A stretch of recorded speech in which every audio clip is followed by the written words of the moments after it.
Have you heard of the marshmallow experiment? And have you heard of chapter 2 of the marshmallow experiment?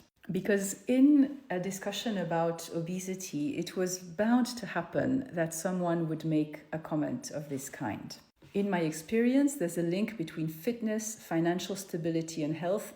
It's the same behaviors behind all these: frugality, consistency, and long-term thinking versus short-term gratification. So, do character traits that help you to sacrifice short-term gratification for long-term good, do they increase at the same time your chances of being thin and healthy and also wealthy? Exhibit A, the marshmallow experiment. This is an experiment in which you take children. In the original experiment, they were between 4 and 6 years old, and you give them a marshmallow. And the children, they really want to eat the marshmallow. But here's what you tell them. I'm going to go away, and in a little while I will come back, and if the marshmallow is still here when I come back, I will give you a second one. So you get to have 2 now, if you wait until I come back to eat this one. And then the experimenter left for 15 minutes. When you are 5 years old, 15 minutes is a very long time. There are cases of this experiment where it was filmed and you have video footage of the children waiting or failing to wait. And on some of this footage, they will sniff at the marshmallow. They will it looks like they're trying to inhale it. And one little girl actually sucked out the inside of the marshmallow to make it appear as if she had not eaten it. Smart, though not entirely honest, 5-year-old. So some of the children ate the marshmallow, others did not. And then they were followed up.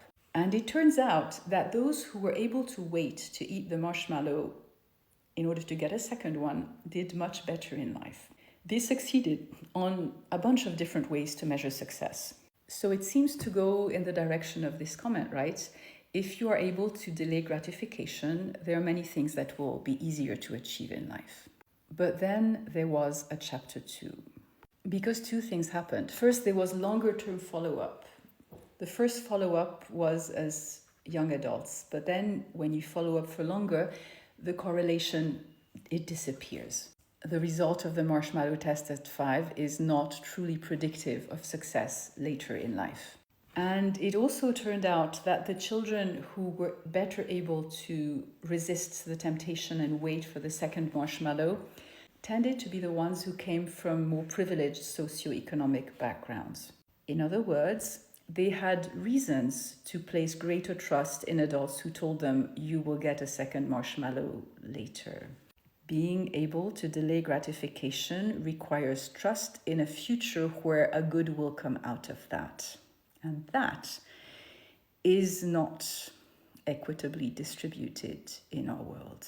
So perhaps, just perhaps, it is not the ability to delay gratification that makes us at the same time healthier and wealthier.